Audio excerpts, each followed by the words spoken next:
Ambassador James Woolsey, former CIA director, chairman of the Foundation for the Defense of Democracies. And sir, good morning to you. Thank you for being here today. This kind of stuff's got to drive you crazy. It's really bad. If you are in the intelligence business and you're cooking the results in order to make your boss happy or to respond to some nuanced comment from some superior, you're worse than worthless. You are helping move the government in a direction that is in tune with, as they put it, the narrative, and making the facts fit the narrative rather than trying to understand the facts and help the government devise a policy to deal with the real factual situation. Wow, worth than worthless is what, or worse rather than worthless yes. is what you. I just want to point out two things, okay? Number one, 40% in this report, 40% of analysts later claim they experienced an attempt to distort or suppress intelligence. That's just wrong.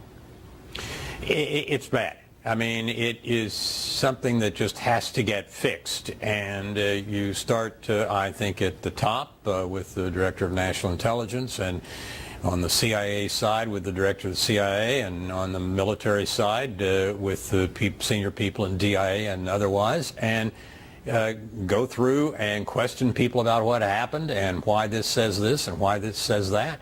I think probably they ought to move relatively quickly toward congressional hearings.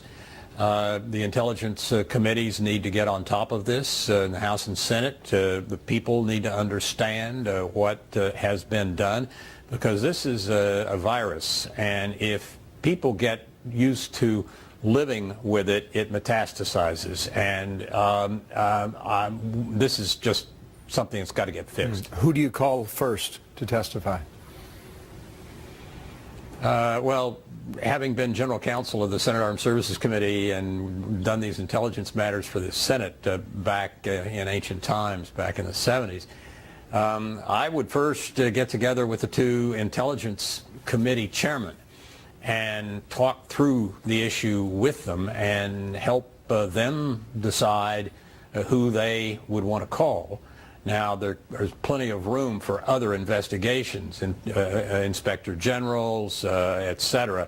But this is the sort of thing that the people of the United States have a real interest in getting their government to get right, and making sure that the people who did this and put a spin on everything and made things go this way, getting straight who they are is crucial.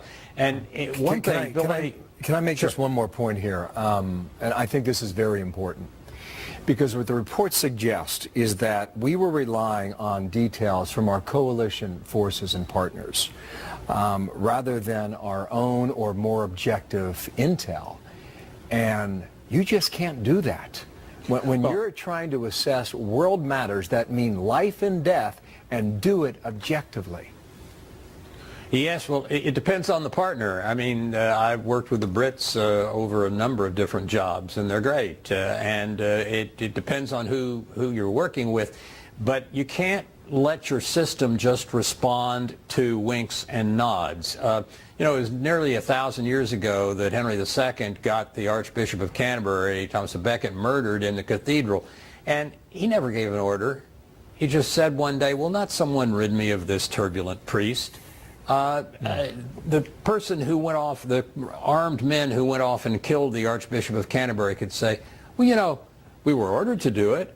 And on their side, they'd say, "Well, that's what seemed to be the case." But did the commander-in-chief know about this? Who knows? Who knows? But the notion of the narrative, the notion that what we want is for everybody, White House staffers, everybody else, to stay in line with the narrative, is what is so malignant here.